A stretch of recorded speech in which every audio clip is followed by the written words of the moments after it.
lépp lu xew ci société bi ñu bañ ko bàyyi ak ñooñu parce que bu fekkee ne la case de Birama brûle yow nga ne sama bos lakkagul mag ñi dañ doon wax ne ñax gu wow mën naa lakk sax ñax bu tooy te bu tooy daa jàppoon ne moom du lakk. Donc encore une fois yooyu yëpp pour revenir à ta question Khadija ñun bu ñu sañoon ñëpp bokk jàpp nañ ne discours bi ñu am sénégalais yi ñoo ngi koy dégg jàpp nañ ne it li ñuy def pour sénégalais yi ñoo tax ñu koy def ak fu ñu mën a nekk ak fu ñu mën a bokk donc kenn bañ a bokk wala keneen bañ a bokk li ñu gëm mooy Sénégal mandat boolewuñu ak moom taxawaay moo ñu boole ak moom bëgg moo ñu boole ak moom nekk sénégalais boo xamante ni jàpp nañ ne tey war nañoo sonn ngir Sénégal moo ñu boole ak Sénégal donc loolu moo tax ñu jàpp ne encore une fois du aubaine comme ni nga koy waxee ndaw ñi ñu àndal on va saisir toutes nos chances ak mag ñi nga xamante ni aussi yéene nañ ñu amee seen kàddu fële ci pencum ndawu réew mi. incha allah Fatou. gis nañu coalition Yewwi Askan Wi sànq Khady mi ngi koy wax ñu sursoir à leur manifestation bi ñu waroon amal tey mais naka nga jàngatee doxalinu coalition Yewwi Askan Wi jëm ci marche rassemblement ba ci concert au casserole bi nga xam ne c'est la deuxième phase ak ndax waxtu wi ñu toll combat yu mel noonu ci processus bi fi mu toll war nañu ko amal fii ci Sénégal. am nga Sidi Lamine Niass yàlla na ko suñu borom dolli yërmande daf doon wax lu am solo.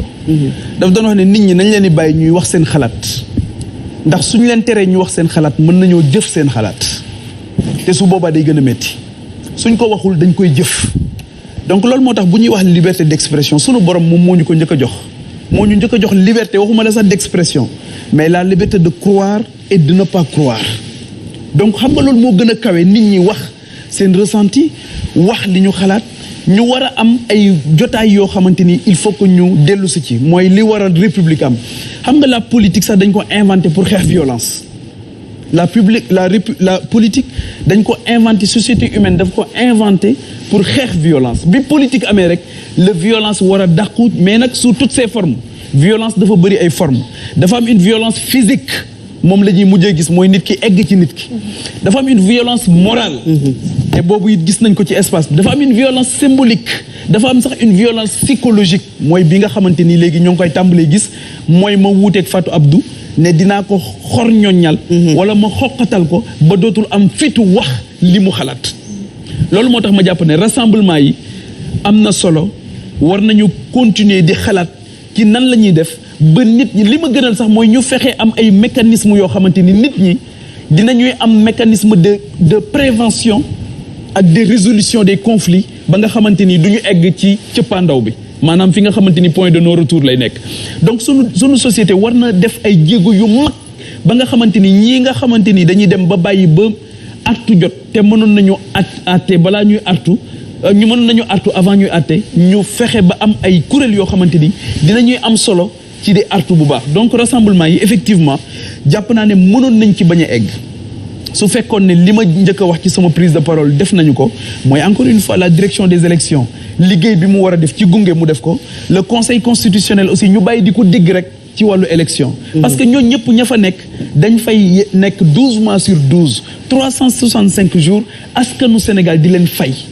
ngir ñuy taxawu Sénégal mais mënoo rek bu fekkee ne élection jot na ci lañ lay dégg ba pare ñu dem ba am benn rupture de confiance boo xamante ni am na moo tax ñun dañuy proposer une haute autorité de la démocratie boo xamante ni ay nit yu indépendante lañ fay teg yoo xamante ni dinañu mën a saytu lii nga xamante ni mooy coow ci wàllu élection ci Sénégal ba nga xam dinañ ko mën a régler définitivement ba nga xamante ni fantasiro bi dootul am rayante bi dootul am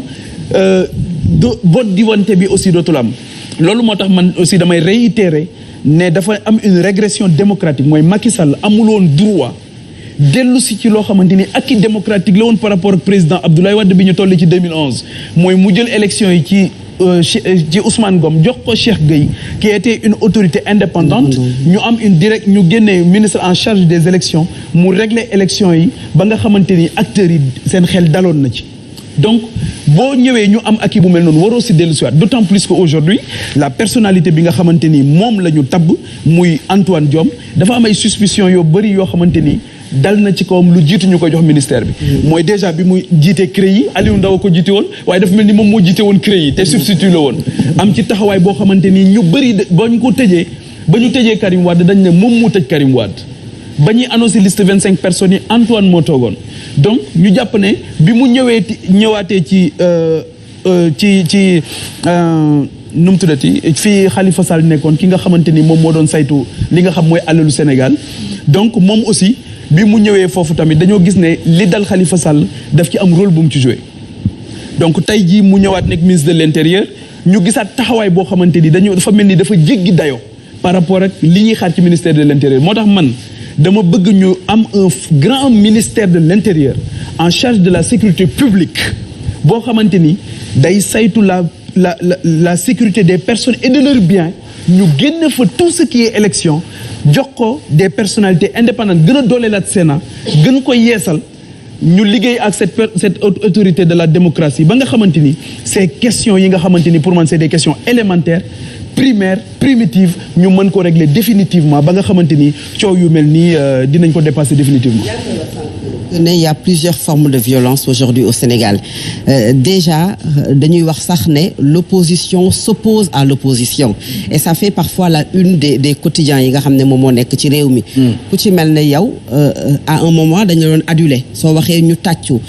dem nañu benn instant beaucoup de critiques déjà naka nga dundee loolu mais aujourd'hui souvent ñu taxé yenn politique yi que ne dañuy opposé wu à l'opposition loolu également nan nga ko jàngatee. waaw mooy li ma wax léegi ci Mame Abdou Aziz Sy Dabakh dafa doon wax lu am solo daf ko théoriser mooy l'éthique dans le désaccord même bu ñu wuutee xalaat war nañu am benn éthique boo xamante ni moom mooy tax ñu sauver l'essentiel qui est le respect mutuel mooy que mën nañoo bañ a wuute